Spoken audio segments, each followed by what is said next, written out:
channel Anoy Widura 02. Jangan lupa like and subscribe. Salam Setong Dere.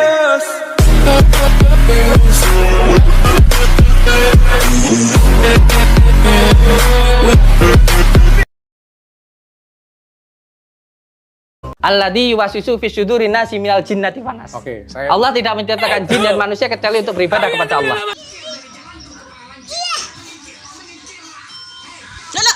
Alladzi yuwaswisu fi syudurin nasi minal jinnati wan nas. Oke, Allah tidak menciptakan jin dan manusia kecuali untuk beribadah kepada Allah.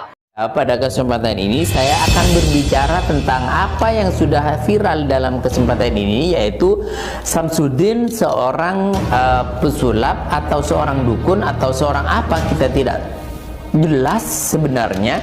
Namun ketika kita lihat kualitas ketika bagaimana beliau berbicara, maka kita akan menyampaikan dalam kesempatan ini, mereka atau dalam hal ini kelompoknya Samsudin ini berbicara tentang hukum, kemudian berbicara tentang hikmah atau fadilah, dan berbicara tentang sejarah. Ini semuanya tentang agama, padahal dia sudah melakukan kesalahan-kesalahan yang tidak sepatutnya dia lakukan.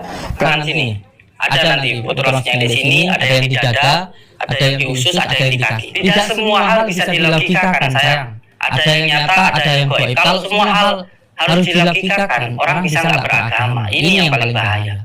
Bagaimana ketika seorang berbicara tentang malaikat? Kita orang muslim percaya tentang malaikat. Apakah disuruh membuktikan malaikat seperti apa? Satu orang, katanya Ustadz, Gus dan Kiai, ngomong, Ustadz, saya itu punya keris berantem terus tiap hari sampai sumpek saya berantem. Wah, saya tertarik, ini menarik. Wah, kalau memang suka berantem, saya pengen piara, saya seneng saya ngelihat keris berantem. Kok ada keris berantem terus? Kalau begitu biar disimpan di rumah saya mau lihat ada keris berantem, kan asik ya. Atau ada keris berantem. Walhasil aneh-aneh ini dunia perkerisan tuh. Keris itu senjata seperti pisau, seperti tembak dan yang lain pada zaman itu. Dan keris itu memang ada tembaga tertentu seperti keris Brojoguna. Waduh, ada ngerti keris dulu sih. Itu ada keris yang memang timahnya adalah timah istimewa. Jadi kalau besi itu bisa tembus. Jadi gak usah diyakini karena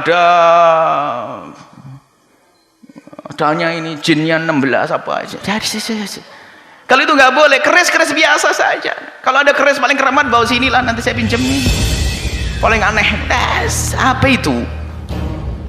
Keris itu adalah senjata tradisinya masyarakat Jawa. Kalau orang pakai pedang, orang Caca pakai rencong, orang Sunda pakai apa namanya, golok, apa itu? Ya begitu sudah. Nggak usah ada keyakinan yang macam-macam aneh-aneh. Cuman memang kadang-kadang sudah mulai diyakini ada aneh-aneh dan sebagainya. Ini koleksi keris ini bisa terbang sendiri, wajib. Sudahlah, jangan masuk dalam dunia khurafat yang aneh-aneh. Dunia perdukunan jangan. Saya pengen koleksi keris kalau begitu hari ini. Tapi ya keris wajar saja. Mengeluarkan dari alam gaib dan sebagainya. Ada satu orang ini adalah. Karena apa? Karena ini dalam rangka menjaga nama baik dan muruah agama Islam kita. Baik, kalau misalkan si Marcel atau si pesulap merah sudah membongkar bagaimana trik dan kedok seorang dukun, kami tidak akan berbicara tentang itu karena kami bukan ahlinya. Karena bagaimanapun semua perkataan, pernyataan itu akan dipertanggungjawabkan kelak di hadapan Allah Subhanahu wa Ta'ala. Aku nggak kenal dia dan aku jujur aku suka lihat kontennya lucu dan ketawa. Aku lebih suka dia jadi pelawak daripada jadi tabib gitu. Ya, kalau dia bikin konten yang lucu-lucu, ya Indonesia malah lagi perlu hiburan kan. Kita lagi perlu orang-orang yang lucu-lucu yang seperti itu. Iya. Cuman perlu pengakuan aja sebetulnya. Karena aku bilang tawadu, humble. Aku nih, ya mungkin dia cocok jadi artis, jadi selebritis, ya nggak apa-apa, kita senang. Iya. Cuman kalau dia bawa ayat Allah, bahkan kemarin aku bikin konten terakhir karena dia baca surat An-Nas salah, ya makhrajnya salah, cara bacanya salah. Bahkan anak-anak SD pun ketawa mendengarkannya. Nah, terus artinya salah. Aku pikir pertama khilaf. Ternyata diulang lagi di konten yang berikutnya. Berarti beliau betul-betul nggak tahu. Kalau orang nggak tahu harus diberitahu. Iya. Ya diberitahu gitu. Jadi Mungkin ada kenapa dari beritahunya di ke media gitu kan, nanti dia akan bilang kok harusnya kalau ngasih tahu ke pribadi dong gitu. kaidah dalam Islam, kalau kesalahan yang dilakukan secara tersembunyi, umpama nih aku lihat Marcel buat khilaf salah kan, aku harus diam, aku yang tahu, aku harus bisikan di telinga dia biar dia tidak malu. Tapi kalau kesalahan yang dilakukan terang-terangan, maka harus ditegur secara terang-terangan. Itu yang diajarkan dalam Islam.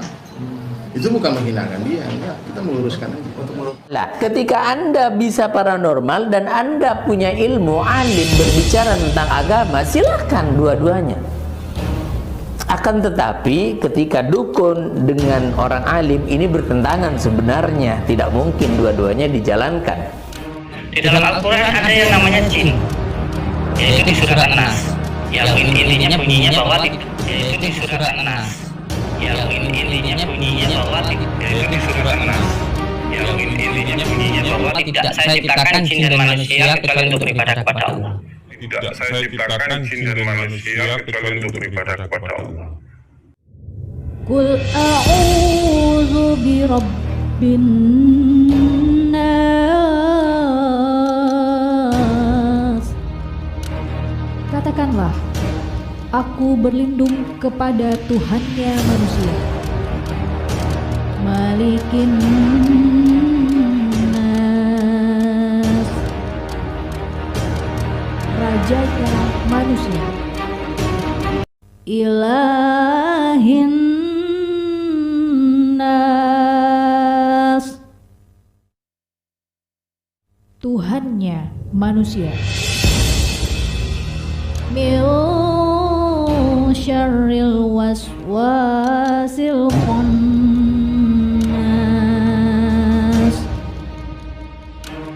dari kejahatan syaitan yang bersembunyi, alladzi yuwaswisu fi sudurin nas, yang membisikkan kejahatan ke dalam dada manusia, minal jinnati wan nas, dari golongan jin dan manusia. Di dalam Al-Quran ada yang namanya jin, yaitu di surat An-Nas, yang intinya bunyinya bahwa tidak saya ciptakan jin dan manusia kecuali untuk beribadah kepada Allah. Apakah di situ juga harus membuktikan jin itu?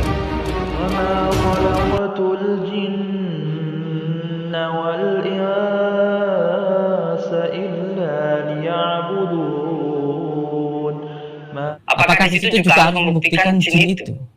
Dan di dalam Al-Quran juga ada yang namanya surga dan neraka. Apakah juga disuruh membuktikan antara surga dan neraka? Ini tentang keimanan. Yang hubungannya dengan keyakinan kita. Luruskan dan banyak, karena banyak yang udah denger juga ya Ustaz ya. Jadi biar lurus dia gitu, biar nggak salah paham gitu. Apalagi kan dia praktiknya sama non muslim kan. Nah iya. Ya kan itu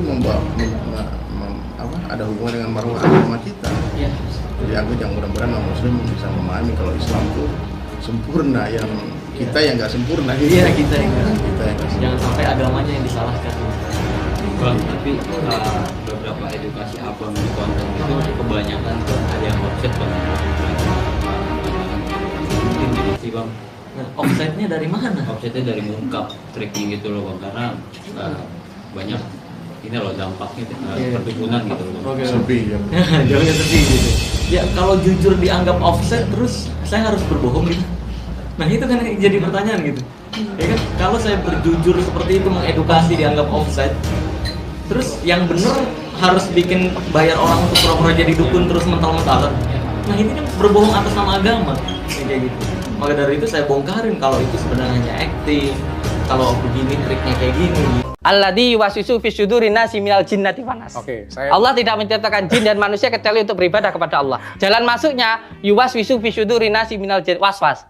Ini di dalam agama saya. Makanya ketika berbicara seperti ini harus sesuai dengan tendensi ilmunya. Itu tanya sama anak SD, anak SD katakan salah. Anak SD pun juga tahu. Ya, anak TK pun katakan salah. Siap. Itu tuh surat terakhir di Al-Quran, surat An-Nas. Suratnya salah satu surat yang paling pendek. Oke. Jadi satu dunia orang Islam hafal surat itu. Oh ya. Ya, dan artinya itu salah. Jadi suratnya salah, artinya cara bacanya salah juga. Ya, yang dia baca itu surat An-Nas, tapi cara bacanya salah. Cuman yang dia terjemahkan surat Az-Zariyat. Oh. Ya, yang tidaklah aku ciptakan jin dan manusia untuk beribadah itu ayatnya bunyinya wa ma khalaqtul jinna wal insa illa liya'budun. Itu ayatnya. Oke. Kalau yang dibaca tadi itu bisikan dari minal jinnati wan nas. Yang ada di hati, was-was yang datang di hati manusia itu minal jinnati wan nas, dari kalangan jin dan manusia. Jadi jin manusia ini dua makhluk Allah yang berbeda dimensi. Kita nggak saling lihat. Jadi kalau orang bilang aku lihat jin, bohong itu. Udin PA itu.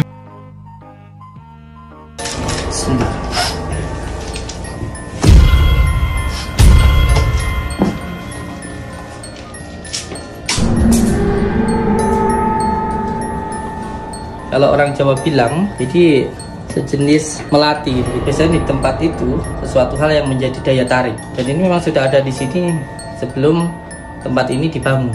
Itu kalau menurut saya. Dan kenapa harus di sini? Satu gedung itu kenapa harus di sini? Kenapa harus gedung saya 6 lantai dengan ruangan yang luar biasa besar. Ini kan semen ya, Dok. Ini kan patah nih. Melati kan ini kan cor-coran nih. Ya sama sekali tidak dong saya. Ini aku udah ketemu kemarin di sosmed itu ada yang jual. Di Shopee ya? Ada yang jual. Astagfirullahaladzim. Aduh. Ini Mas Udin harus cepat-cepat bertaubat dan minta maaf sebelum kasus ini semakin serius gitu. Sekarang orang masih bawa bercandaan aja. Bawa bercandaan. Iya, serius. Tapi kalau ini udah jadi serius, dia akan pakai baju orange dan akan menangis selama. Ini nggak main-main. Iya, oke. Karena ini masalah pidana hukum, penipuan. Apa yang dilakukannya ini juga bukan hanya pidana biasa, tapi juga ini bisa menyinggung umat sih sebenarnya, dan menyinggung para ulama sih sebenarnya. Ya, jadi, udahlah, Dokter Rizkat nggak usah banyak komentar yang macam-macam lah. Kalau saya mau melaporkan jenengan kena itu, panjenengan nyuruh orang melukai tubuh orang itu, aman masuk itu pasal itu kalau saya mau melaporkan. Saya kasih tahu aja ke jenengan itu. Sampai non muslim boleh nggak percaya, tapi jangan menghina. Saya nggak menyuruh panjenengan percaya dengan apa ya, sesuai dengan kepercayaan saya. Udah, jangan nggak usah banyak. Itu saya masih diam ini saya. oh tenan sayang, dan macam-macam ya.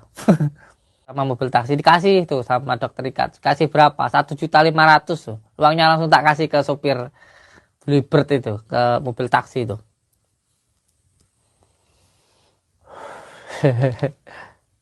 Saya nggak butuh uang dari orang non muslim yang menghina agama saya. Halo Sobat Fakta Bang Pin, ketemu lagi dengan Bang Pin yang terus mengabarkan fakta viral seputar selebritas tanah air yang terus saja bikin berita, dan dengan berita mereka tetap eksis di ranah media. Dr. Richard nampaknya makin ganas saja menyikapi semprotan dari Samsudin. Dr. Richard tersinggung karena di situ Samsudin mengatakan membawa-bawa agama, karena Dr. Richard dikatakan sebagai non-muslim jangan ikut menghina agama. Itulah yang membuat Dr. Richard tidak terima, karena memang Dr. Richard tidak mau hal ini diseret-seret kepada kasus agama. Dia tidak membicarakan soal agama. Dr. Richard membicarakan soal hal medis yang digunakan Samsudin untuk mengobati orang sakit, yang itu sama sekali bertentangan dengan medis. Dan Dr. Richard penasaran bahwasannya jika memang benar pengobatan Samsudin itu, maka dokter pasti tidak laku, dan dia juga tidak ngejudge bahwa Samsudin itu melakukan pembohongan, tetapi dia ingin bukti, dan supaya Samsudin membuktikan di channel YouTube-nya. Namun itu tidak terlaksana karena Samsudin tidak mau. Akhirnya Dr. Richard juga tidak percaya dengan apa yang diomongkan oleh Samsudin, bahkan membongkar trik Samsudin karena ada salah satu krunya yang menempatkan benda yang dikatakan gaib di tempatnya. Ini membuat Dr. Richard makin panas, karena setelah podcast itu Samsudin berkoar-koar di channel YouTube-nya. Dr. Richard pun merespon dengan mengatakan bahwa orang yang berobat kepada dukun seperti Samsudin ini adalah goblok. Itu juga dibalas lagi oleh Samsudin, dan Samsudin menyatakan akan mempidanakan Dr. Richard jika masih terus berkoar-koar menyerang dia. Itu biayanya 2.500.000. Betul ya? Kalau setelah ini viral, masih ada yang mau berobat bayar 2,5 juta, 1,5 juta, 25 juta uang. Goblok abis goblok yang nggak tahu lagi aku ngomong apa. Ya bego lah. Ya kalau ada yang ngomong, tapi kan kalau misal pergi ke dokter dicabut pakunya juga mahal kan? Ya dokter itu sekolahnya tinggi, Pak. Dokter itu sekolahnya lama, minimal 6 tahun. Kalau spesialis bisa sampai belasan tahun, wajar kalau mahal. Ini sekolah kagak, dapat sertifikat kagak. Asal jampi-jampi, nipu pula, bayar 2,5 juta, goblok. Ya, sorry ya Mang Udin ya, sorry ya. Jadi kalian semuanya tolong deh yang waras dikit. Ke dokter di Indonesia aja nggak semahal itu tarif dokter di Singapura itu. Ini kok dukun tarifnya dokter di Singapura sih, aneh. Ke dokter mahal karena pakai modal. Itu ke dukun modalnya apa? Modal Di sini nanti doa. Dan meskipun sempat terserang sakit karena migrain dan maag, Dr. Richard kembali tampil mengundang beberapa narasumber untuk membuktikan dan mengulik kesesatan dari Samsudin. Salah satu yang dihadirkan adalah seorang ustadz, yaitu Ustadz Dery Sulaiman. Dalam podcast yang kemudian viral di akun media sosial TikTok itu, Dery Sulaiman pun memberikan penekanan agar Samsudin segera menghentikan aksinya, apalagi membawa ayat-ayat Quran dan membawa tokoh-tokoh agama untuk melakukan praktik pengobatan tetapi dengan trik sulap itu. Jika tidak, maka dari itu Samsudin harus siap-siap menangis karena nanti akan berbaju oranye sebelum umat ini marah, sebelum ada yang melaporkan atas kasus penistaan agama. Hal ini juga didukung oleh Dr. Richard yang juga bersemangat membongkar hal ini. Karena apa? Jangan ada lagi masyarakat yang bisa dibodoh-bodohi seperti ini. Dr. Richard sebagai dokter juga kesal karena dia sebagai dokter yang belajar bertahun-tahun, menghabiskan waktu, tenaga, dan biaya yang tidak sedikit, tetapi kalah hanya dengan pengobatan yang menggunakan trik sulap tersebut. Dr. Richard juga mengatakan bahwa seorang ahli agama itu lebih kepada pengobatan batin, pengobatan psikologis, agar si pasien menjadi tenang. Dengan ketenangan itulah maka kesembuhan bisa didapat. Namun Dr. Richard menggarisbawahi bahwa seorang ahli agama tidak melakukan penyembuhan secara medis, apalagi dengan mengeluarkan semacam paku dan juga barang-barang yang dianggap ada di tubuh pasien kemudian dikeluarkan. Inilah yang kemudian dibantah oleh Dr. Richard dan juga Ustadz Dery Sulaiman. Nah, bagaimanakah pernyataan beliau berdua? Kita simak saja potongannya dari podcast saya Pak Richard. Jangan lupa ngomong. Ya, assalamualaikum warahmatullahi wabarakatuh. Kami akan selalu mendoakan. Halo Sobat Fakta, Bang Pin ketemu lagi dengan Bang Pin yang terus mengabarkan fakta viral seputar selebritas tanah air yang terus saja bikin berita, dan dengan berita mereka tetap eksis di ranah media. Mas Udin harus cepat-cepat bertaubat dan minta maaf sebelum kasus ini semakin serius. Sekarang orang masih bawa bercandaan aja. Bawa bercandaan. Iya, serius. Tapi kalau ini udah jadi serius, dia akan pakai baju orange dan akan menangis selama. Ini nggak main-main. Iya, oke. Karena ini masalah pidana hukum, penipuan. Apa yang dilakukannya ini juga bukan hanya pidana biasa, tapi juga ini bisa menyinggung umat sih sebenarnya, dan menyinggung para ulama sih sebenarnya. Jadi mungkin saya ambil kesimpulan kecil dari obrolan kita tadi bahwa seorang ulama atau seorang ustadz itu bisa memberikan pengobatan dalam versi agama, tapi bukan pengobatan dalam segi medis ya. Bukan pengobatan dari segi medis. Dan karena menurut saya kayak gini Ustadz, kita sebagai seorang, saya bukan batasin kayak gimana ya, kita seorang dokter ini kan punya izin praktek. Izin. Bahkan saya sendiri pun di rumah nerima pasien aja nggak boleh loh. Jadi kan kita harus ada rumah yang klinik jelas ada yang izin prakteknya dan ngurus izinnya susah kayak gitu punya. Bukan hanya saya, bidan juga, perawat juga, dokter gigi juga kayak gitu. Bahkan dukun sekalipun atau tabib sekalipun itu harus ada izin prakteknya kayak gitu ya. Tapi ada oknum-oknum ustadz tertentu yang kalau misalnya kita mendoakan boleh, ruqyah boleh, mungkin seperti itu ya Ustadz ya. Tapi kalau misalnya kita sudah memberikan pengobatan, apalagi dalam tanda kutip memindahkan jin, mengambil paku, ini suatu hal yang sesat yang sebenarnya nggak boleh dilakukan. Nggak boleh dong. Benar ya Ustadz ya. Nggak boleh dok, ini fatal dok. Yang dilakukan sama beliau ini fatal. Saya melihat ya dari konten aja, saya nggak tahu real life-nya gimana ya. Cuman yang dia syutingkan itu banyak sekali yang melanggar, banyak sekali yang nggak masuk akal. Dan itu udah dibongkar kan. Mesti kalau udah dibongkar kan mesti minta maaf, sorry ya ketahuan bro, minta maaf. Oh kamu